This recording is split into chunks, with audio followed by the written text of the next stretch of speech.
Hello everyone and welcome to another POC Q&A, this time in May. Me and a couple of guys from the US this month, sorry. So you guys just tell us who you are. I'm Clifton Barnes. I'm the POC for Atlanta in the US. I'm Michael. I'm the POC for California. I'm Rashad, and I'm a POC for Illinois. And I'm Sasha, your usual host for all these Q&As. Clifton, welcome on board for the first time on the Q&A. Always great to have someone new with us. Welcome. Glad to be here. Pleasure to have you. All right. Well, we did this last month, and we're going to do it this month too. We're going to go through the recent activity updates from the activism teams. So I'm going to read out some of the things that we've been doing all around the world. And since Michael, you were the first one, you can start off with telling us what was going on in California. I'm just working with a student for a volunteer project he's working on, and he selected the Venus project, and we're hosting a screening coming up probably within the next month. We're actually having a meeting between us after this one, so busy morning. Excellent, good stuff. Next one is from me. We actually did just translate and proofread The Best That Money Can Buy in the last month, and we've also been preparing to update the new webpage with Slovenian translations, and we've had some minor technical difficulties, so that's not been finished yet, but we're on our way. So next one is from Aiden in England, and he says that they're continuing with Hangouts and collaborative projects. They're having, UK team has their own Hangouts once a week, every week, and they've started with the Reality of Me documentaries this week, I think, or last week. So Sue from Spain is not with us today. Says that Madrid team is making a video clip for the online We Do Box course. Okay, I guess they know what that is. Recording of summary as end of study session. So that's after what they're doing. And then we have Mexico saying that they're doing every Sunday a live radio show. Called El Proyecto Venus Radio. We put music and talk about TVP, and they have special guests. Then next week, or this last week, they had Sheena Brett from the UK team, which was very interesting. Okay, and next we have Simon from Bulgaria. They're continuing their local education courses. They had a small break, but they're preparing for a TVP exhibition now in the end of September. That's going to be a pretty big project for them. So good luck with that. Then we have Stephen Black from New Mexico, who is doing online orientation. He's helping us with point of contact orientation as well, having at least 2 Hangouts every week. And says that it's pretty challenging. Then we have Federico from Italy, who is also proofreading The Best That Money Can Buy. The website, the flyers and brochures, and they're planning a screening of Paradise for Oblivion and Q&As afterwards in the south of Italy, which is something that Sue and me are going to attend as well. So we're going to get together on, yeah, I think it's going to be in end of June. So there, and then we have Yevgeny for Russian-speaking region. A whole lot of updates. There's a big group there. They have a new TV studio out where they're filming video blogs and series on TVP topics, and they have online lessons on TeamSpeak with practical work. They have 60,000 people in their social network group in TVP, which is called VK, their network. That's a Russian-specific network, I guess similar to Facebook. They have translated, and they already have hard copies of The Best That Money Can Buy. They also have T-shirts, and they have all audio book to finish. So there. Then then there's a whole lot of links that they also provided, which we can copy paste down. All right, next one is Clifton. We have Clifton here. So Clifton, what has been up? Yeah, I just have one thing I've been sort of working on. There's the High Museum here in Atlanta. It's an old, really well-known museum here. They're doing an exhibit called Dream Cars, which is about futuristic cars that were designed in the past. And I'm looking at seeing if Jacques wants to include some of his designs, so I could set up a little booth or something there to get his designs publicized a little more. So I'm working on that. Good. That's excellent. All right. So now we got that out of the way, we can go to questions. We have 8 questions this week. Before we start, I just want to let everyone know that please have your questions as clear as possible. Try to put in some references as far as YouTube links or whatever it is that you want to talk about, so that we will, the answers will also be on topic, and we won't have to interpret it too much. In addition to that, we have a couple of questions that have been carried on from the last couple of moderators, which are directed more to Jacques and Roxanne, and we just haven't had the opportunity to talk to Jacques and Roxanne about these questions because they're so busy with the new movie. But in end of this month, I will be flying into Venus, so I'll try and get all these questions answered, and hopefully we're going to have them for the next Q&A. Okay, I think that's about it, and now we can really start. So, first question is, let's see. So, first question is, here we have giant solar panel plants, over hundreds of acres of fertile land, and our power bills hit the ceiling because it turns out the builders have guaranteed profit by government. These panels only have 15% energy efficiency. Gas engine has 45% efficiency. And then TVP, question mark. This is from Bulgaria, from a person in Bulgaria, from Sofia.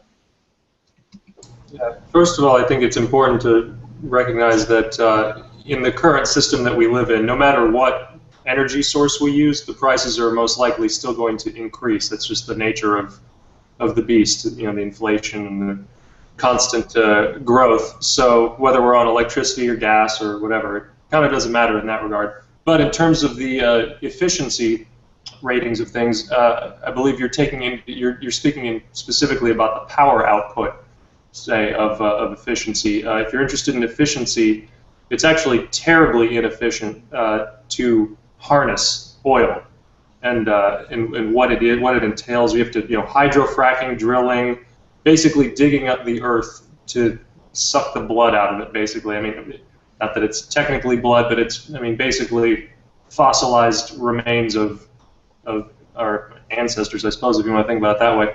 But just burning really old, primitive shit is what we're doing. So that's what that is. Whereas opposed to the sun's energy is everywhere. It's basically a giant nuclear furnace in the sky, throws off massive amounts of energy. We're simply kind of taking that, harnessing it like the current from a river. But in terms of the power in that regard, actually our photovoltaic cells, it's also important to look outside of your own culture. I mean, maybe the solar-powered generators in Bulgaria aren't necessarily as efficient as ones in other places. Germany, for example, is the leading photovoltaic capacitor country at the moment, and their power storage capability is like 36 gigawatts, where nuclear reactors don't even register on gigawatts. They're rated in megawatts, so it's not even on the same plane. I mean, there's just so much more natural, abundant energy that exists. We're also not just talking about using solar power. We're talking about using all available energy. There's an abundance of energy everywhere, not just in the sun, but in the wind, in the water, and in everything really, since there's energy everywhere. But so yeah, it's important not to think in terms of just solar power, or you know, it's not a choice between solar and gas. We can still use both actually, but there's so much better, more alternative, you know, sustainable, clean, renewable energy that's out there that we feel that we should be moving towards, because we've basically just been burning fossil fuels for the last 100 years, and we all know, well, most people know, that it's not really good for the planet or us. I don't have anything to add to that. I think. Thanks, Michael, for the answer. Next one is number 2.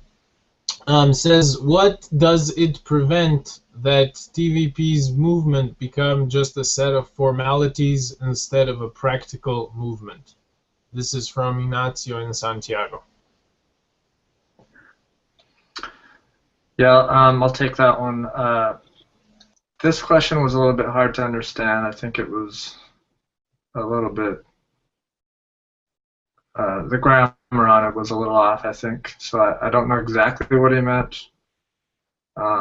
English was probably not his first language, but I restated it to what I thought it would be, which is what could make TVP into just a set of formalities instead of a practical movement. I think that's what he was trying to say, and which I wrote a summary of that.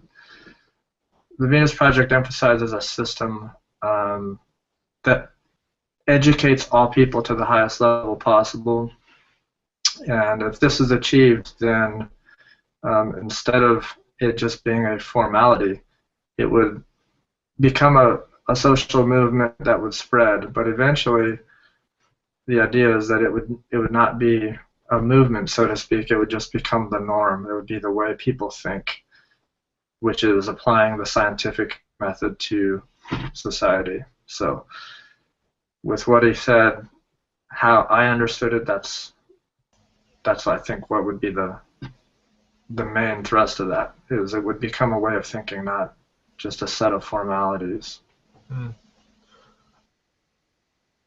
Well, I wanted to add to that maybe also the organization as far as in the transitional period, which I guess we can say that we've already started in a sense.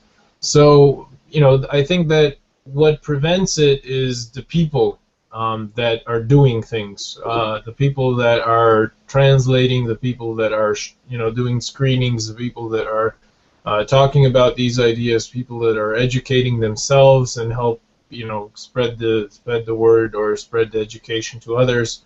I think that is what prevents this movement from becoming just a set of formalities for me personally. All right. Nobody has anything to add to that. Then we go to number 3, which is how, in brackets, based on what, is it decided what is a more valuable and what is a less valuable use for given resources? This is from Rax in Estonia. I think that's a very good question. I think that's one of the maybe most important questions, since people have this fear of not having people in government to do these things. You know, how will this be distributed, and what is less and what is more valuable? Basically the most valuable use would be for food production, for, you know, clean water, clean energy, for health and basic needs covered. After we have a resource that covers all those needs, then that resource can be distributed to other fields or other projects. And that is also based on priority as far as what is the most helpful project for the society. Meaning that does that project improve things? Does it have a practical application to the social system, to the betterment of people? And you know, and if that resource is limited, then it would be distributed equally, but would also would actively start to look for an alternative for that resource, or just making that resource obsolete altogether. which is kind of like what we would like to do with fossil fuels. I mean, limit its use to only where it's not harmful to the environment. I feel another relevant question, kind of to answer that question with, is what's used now to decide what's more or less valuable? Money, politics, I mean, arbitrary valuations that again have no necessarily common value. It's more subjective value. So this, it takes more information, gives us more ability. We can make better decisions with more information, and when you free information like that, then we'll be making much better decisions.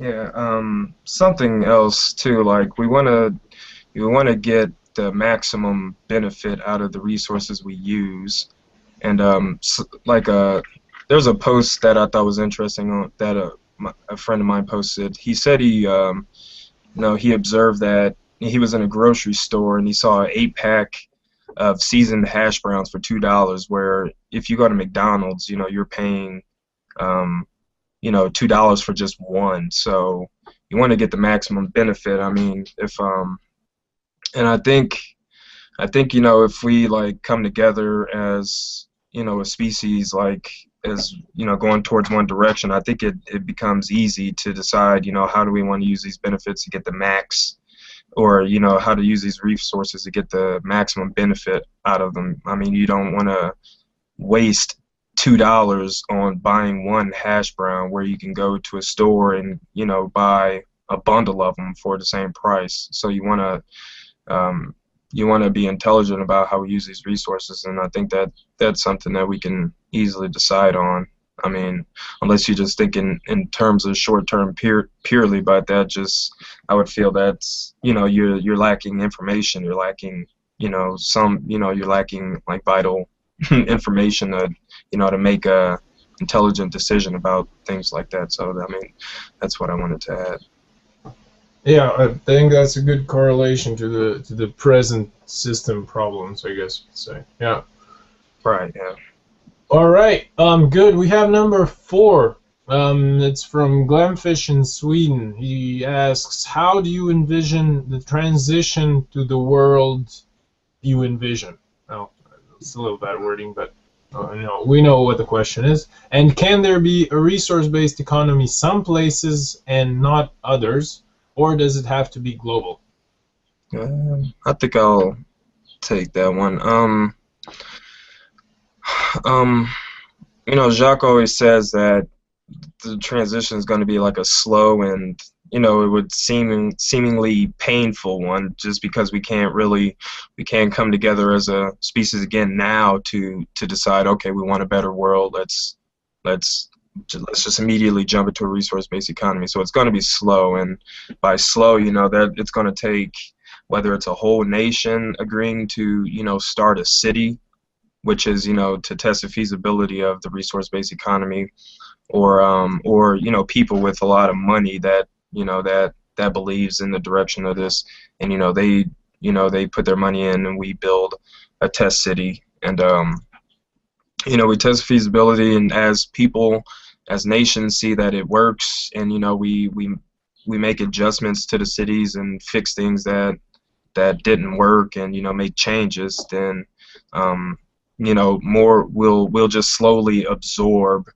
the the entire world, and then it won't just become a resource-based economy all at once. So it'll be slow. So I guess in some cases, yeah, it will be you'll have the RB test city in some areas, and where we're still, and we help each other in other areas. So that's how I would take that, to put it briefly.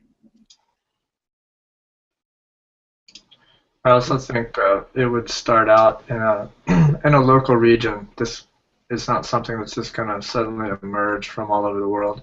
It would start out locally in some place that's going to create probably the first research city or university, and that would allow people from all over the world to visit it.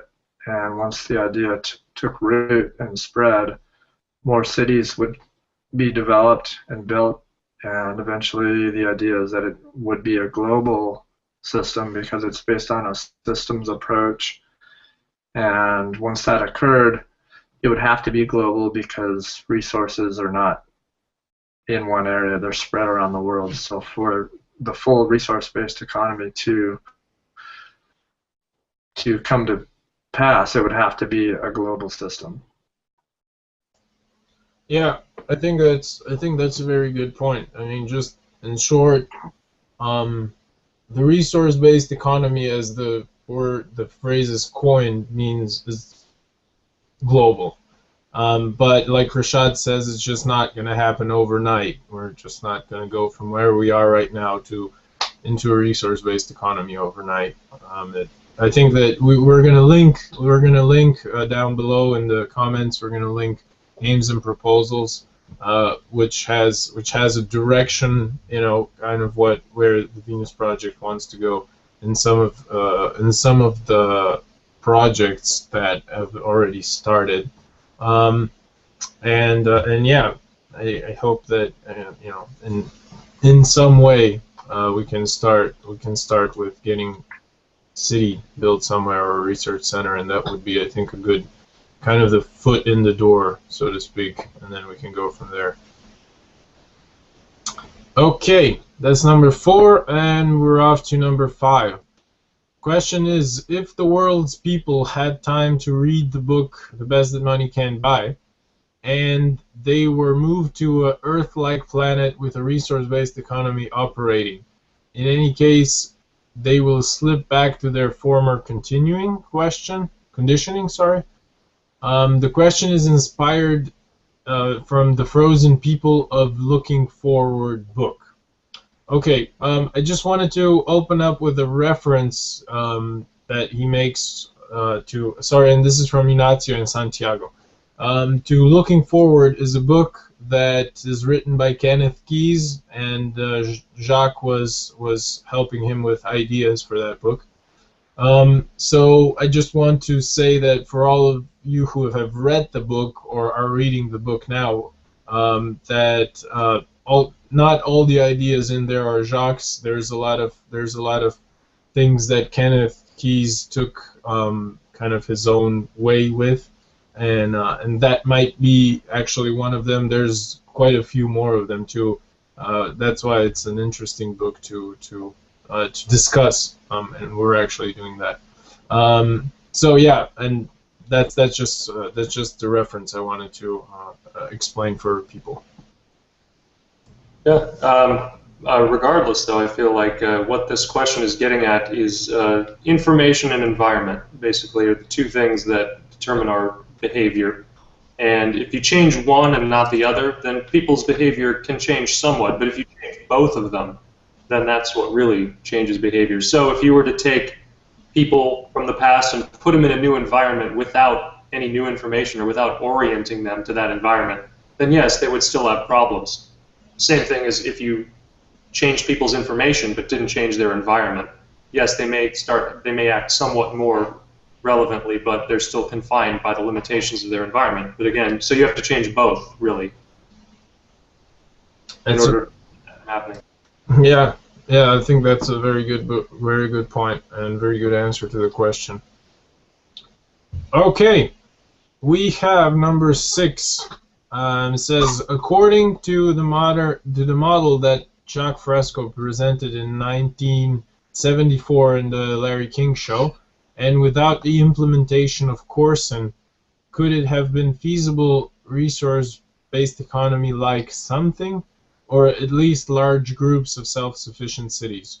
This is from Ignacio and Santiago, and I think that the second part of the question means that if at that time resource-based economy could already be developed, even though that there weren't the implementation of the Corson yet.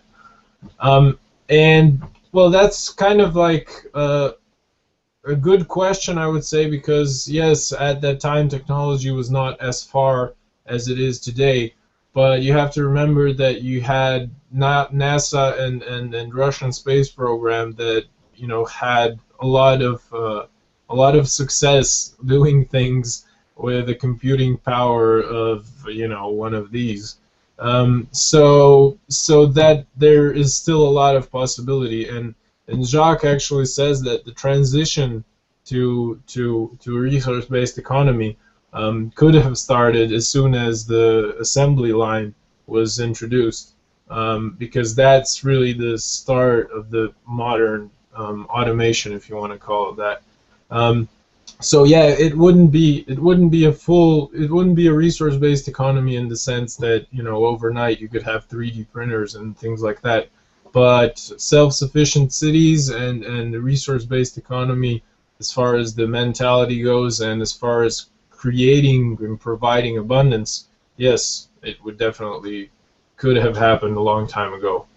Probably well before 1974 when Jacques was talking about it. All right, next one is from Sharp in Ireland, number 7. It says, what will happen to the indigenous peoples of this world which live in the most resourceful areas on the planet? Will we be able to live side by side? Will we be able to complement each other? As I understand, their diversity is the key to our survival. Yeah, I'll take that one.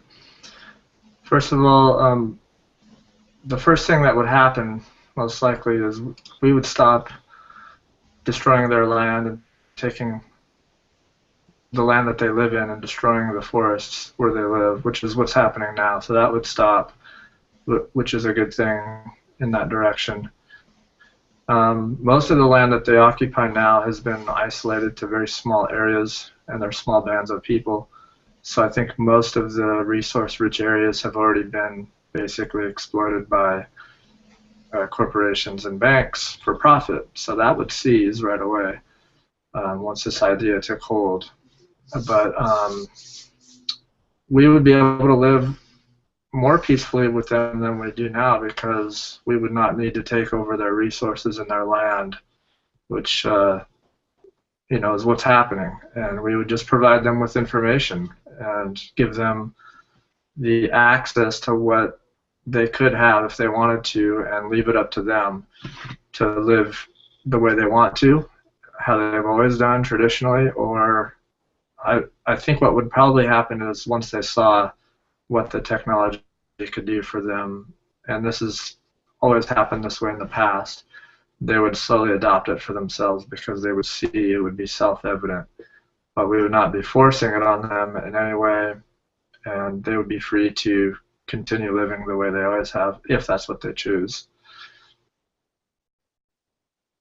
Yeah, kind of like older people who adopt computers and these smartphones and stuff like that. It's a small example, but I think it relates. You know, like the elderly people, and, you know, just people who are older and didn't grow up with this stuff. You know, they can choose to use this stuff if they want, but they see that, you know, everybody's using it, so, you know, they adopt it to their own lifestyles, and, you know, they make change that way. So yeah, I think that's a good example. But just like Clifton said, if they want to, you know, live their own way, then they will definitely be free to do that. And I think that question, maybe just to finish up, is also relates to all the questions that we get, you know, from people. What if I just want to live off the land and not live in your cities? Well, yeah, you can just do that, you know. That's the point. That's the point, that you can make, you know, life for yourself, as long as you're not, you know, deliberately poisoning the environment, or, you know, doing some sort of damage in that way. You know, you can do pretty much anything. I would add to that, to those people, I would ask them what's preventing them from doing that right now, and that's going to be the same case in the future, except it'll be even more so, because technology will race forward to such a level that, you know, we'll have things that we can't even imagine now that the richest billionaire doesn't have access to. So they're free to live that way now, and they would be free in the future. Yeah, that's a good point.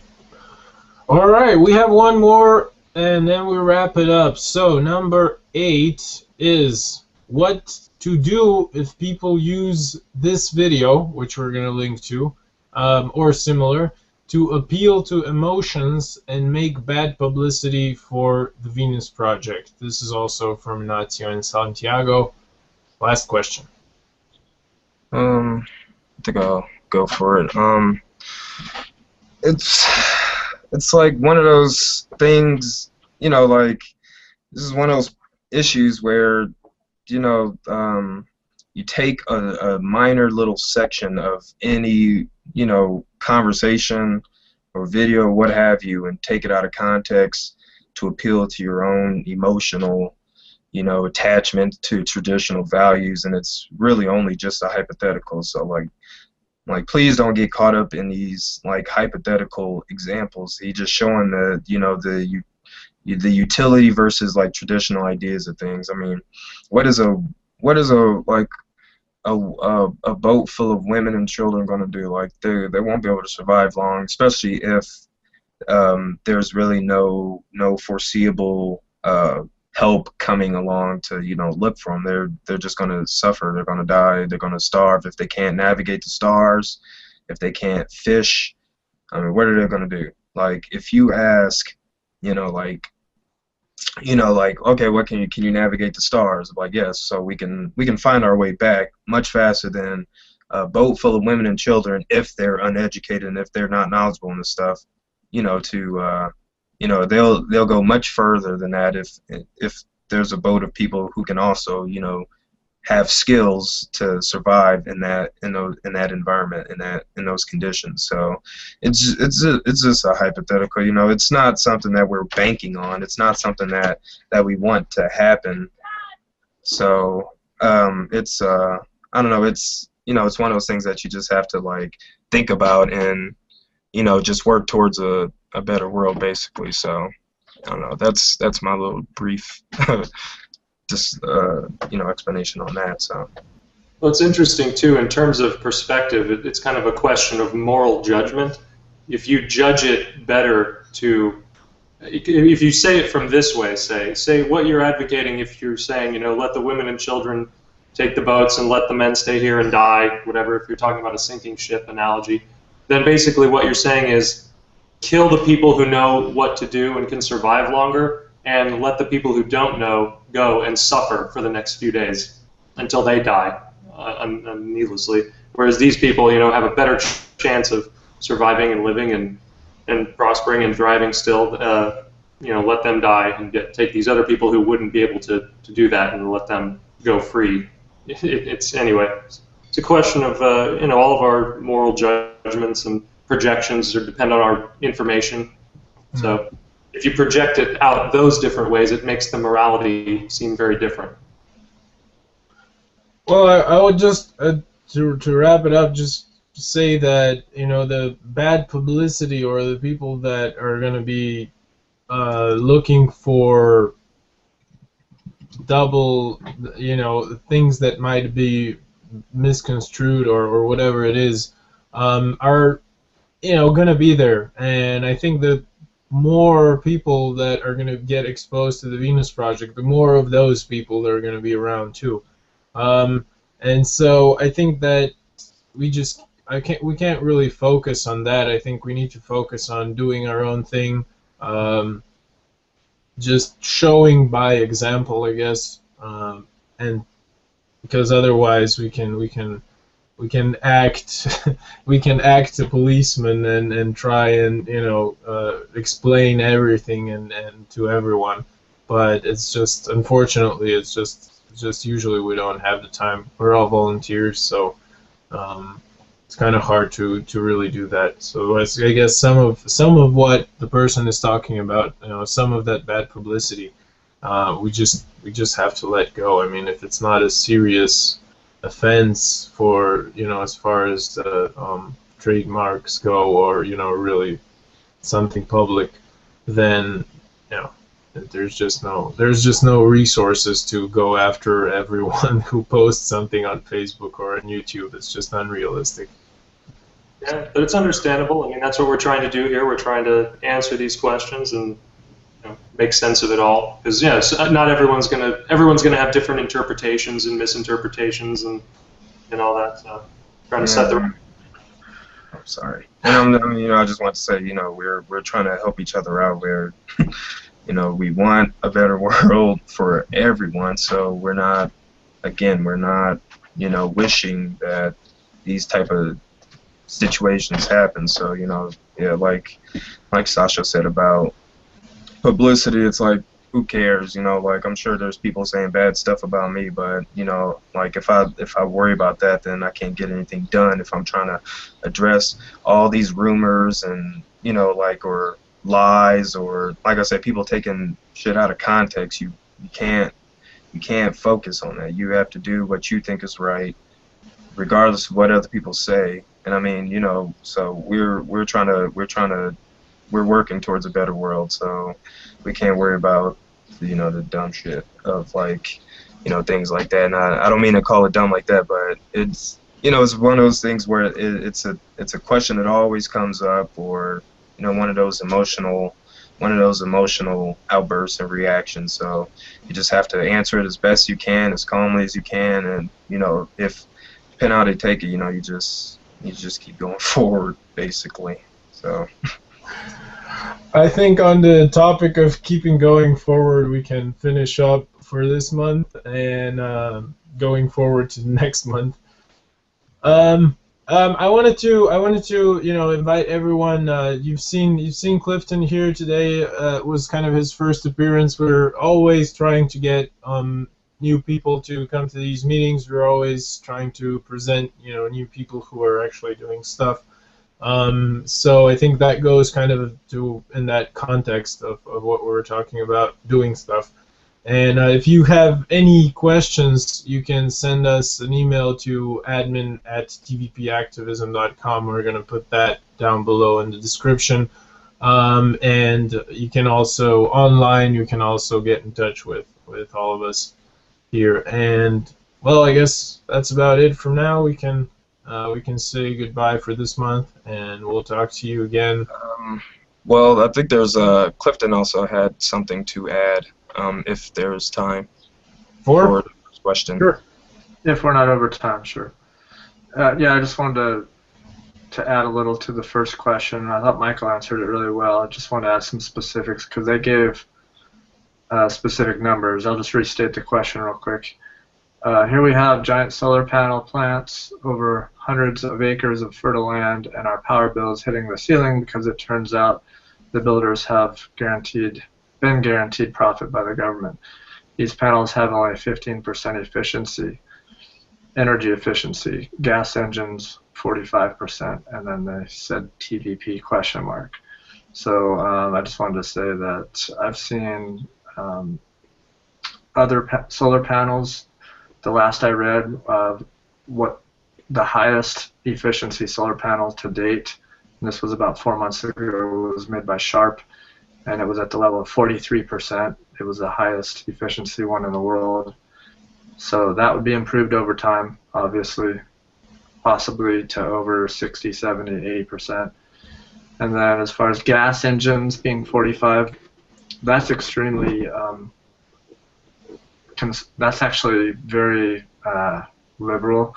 The average car is 25 to 35% efficiency, and the Tesla Roadster, the very first car they came out with, was publicized at being 88% efficient.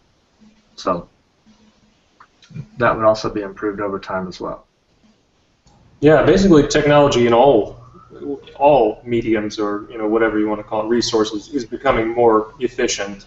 But the question is which ones are more useful, which ones are cleaner and more sustainable and abundant, and yeah, so that's really the problem.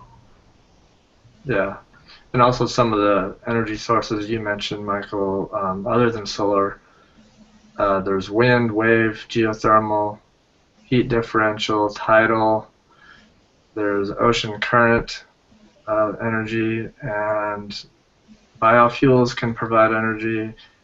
And who knows how many other ones that haven't been developed yet if we put the right resources toward it. Yeah, to not use all of those and just to use just one limited resource that's so finite and it's disappearing exponentially is just, it's madness, and that's what's causing a lot of problems. Yeah. No comment. Okay. All right. So let's do the finish again, and so I think that Sean is gonna have some editing to do. Yeah, I'll try not to go over too far. So. Sorry, Sean. More work for you. In any case, we'll see how long it's gonna be.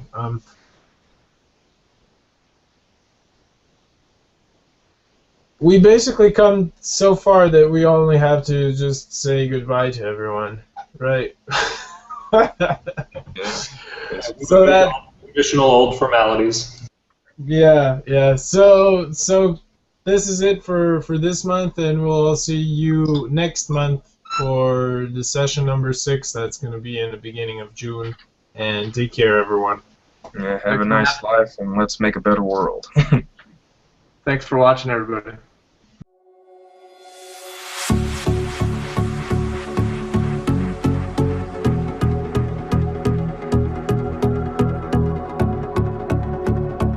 If you would like to help out the show, donate via PayPal on the main website. Head to thevenusproject.com, click Donate, TVP Education, click on PayPal, and enter your information. Thank you for your support.